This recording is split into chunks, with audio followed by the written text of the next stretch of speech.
নতুন নতুন আমার যখন বিয়ে হয় তখন আমাকে পুঁই শাক দিয়ে চিংড়ি মাছ রান্না করার জন্য দিয়েছিল শাশুড়ি মা।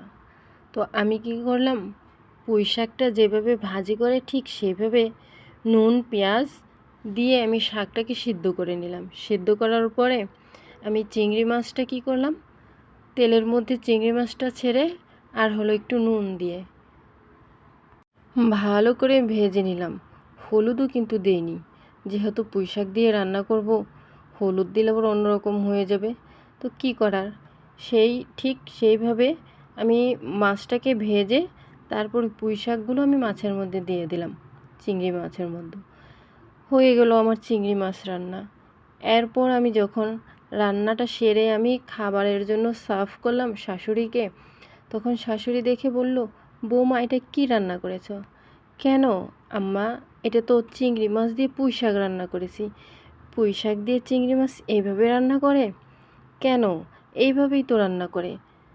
না বৌমা, এটা এইভাবে রান্না করে না, এটা ঝোল ঝোল করে রান্না করতে হয়। তো কি করার আছে, এখন আমি তো রান্না করেই ফেলেছি। শাশুড়ি হাসি মুখে খেয়ে নিল। শাশুড়ি হাসি মুখে খেয়ে নিল এবং কি আমার অনেক প্রশংসা করতে লাগলো, যেহেতু আমি নতুন রান্না করেছি। তো এটাই তো আমার প্রথম রান্না, কিছুই করার নাই। তখন বলল যে পরের বার যদি রান্না করো তাহলে আমাকে বলবে, আমি তোমাকে দেখিয়ে দেবো কিভাবে চিংড়ি মাছ দিয়ে পুঁই শাক রান্না করা লাগে। তো হাসি মুখে খেয়ে অনেক প্রশংসা করলো আমার, এবং কি পাশের বাড়ির মামি শাশুড়িকেও নিয়ে দেখালো রান্না, যে দেখো আমার বউ চিংড়ি মাছ দিয়ে পুঁই শাক রান্না করেছে, দেখেছো? তো মামি শাশুড়ি বলল, চিংড়ি মাছ দিয়ে পুঁই শাক, এ তো প্রথম দেখলাম এইভাবে রান্না করে, জীবনেও খাইনি। দিও তো একটু খেয়ে দেখব যে নতুন বউ কি সুন্দর করে পুঁই শাক দিয়ে চিংড়ি মাছ রান্না করেছে। কি করার আর, যদি না জানা থাকে তাহলে তো এরকম হবেই।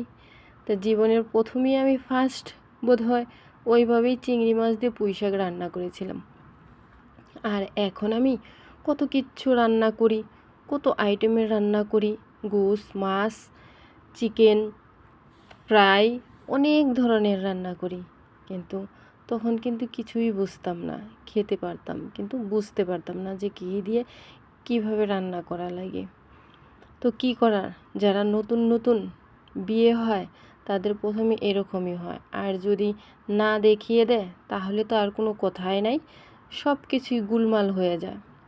তো যাই হোক, আমার রান্নাটা কেমন হলো অবশ্যই জানাবেন, আর আমার গল্পটা আপনাদের কেমন লাগলো অবশ্যই কিন্তু কমেন্ট করে জানাবেন।